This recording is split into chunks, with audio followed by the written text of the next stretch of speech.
Hi everyone, today I'm going to be interviewing two students about the current issues in Armenia and Azerbaijan. We'll start with you. What is your name and what are your thoughts on the issue? Hey everyone, my name is Tyler and I believe that Armenia's heritage is being erased by Azerbaijan, and the evidence clearly shows their intentions. For example, in 2005, Bishop Toposian recorded Azerbaijani military destroying an ancient Armenian cemetery in Julfa full of Khachkars, and then they threw those ruins into the Araxes River. Also, there have been over 188 attacks of Armenian heritage sites according to the Human Rights Network in a region called Artsakh as of July 2023. And the reason why it's so significant is because it proves the existence of Armenians settling there for thousands of years, which Azerbaijan continues to deny. I believe that the International Court of Justice should punish Azerbaijan for setting an example for the rest of the world, so that no country should be allowed to commit the destruction of heritage and get away with it. Even states in the Article 4 of the 1954 Hague's Convention that any country involved in conflict should take all measures to respect cultural property. All right, thank you for sharing. And what is your name and your stance on the issue? Well, hi, I'm David, and those are some serious accusations you're making there, Tyler. For what it's worth, Armenians have claimed to have been the original inhabitants of the region of Nakhichevan Autonomous Republic, but it's been under our people's rule for centuries beforehand. From the Seljuk Empire to the Safavid Persian Empire, our Islamic ancestors have lived in the land far longer than any Armenian has, and has a much deeper heritage.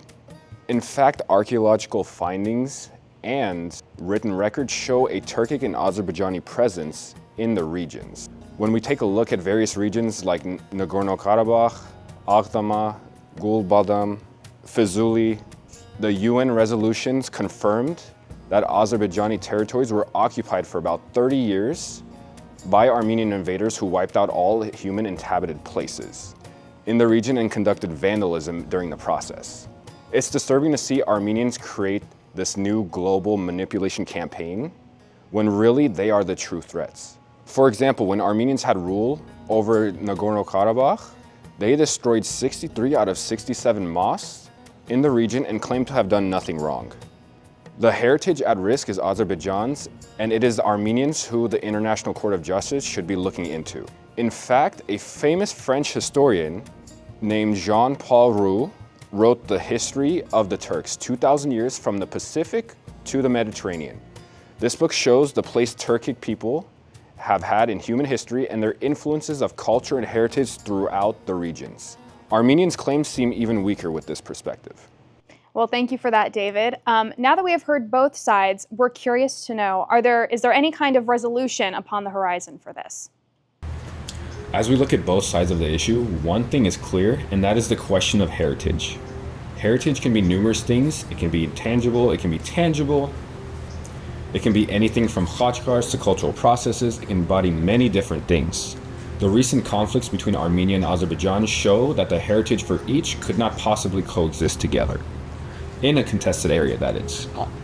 From the Nakhichevan Autonomous Republic to Nagorno-Karabakh, centuries of artifacts, memories, and culture being destroyed in just a matter of years. And in recent years, evidence and satellite imaging suggest Azerbaijani military forces unethically cleansing Armenian heritage in these two regions.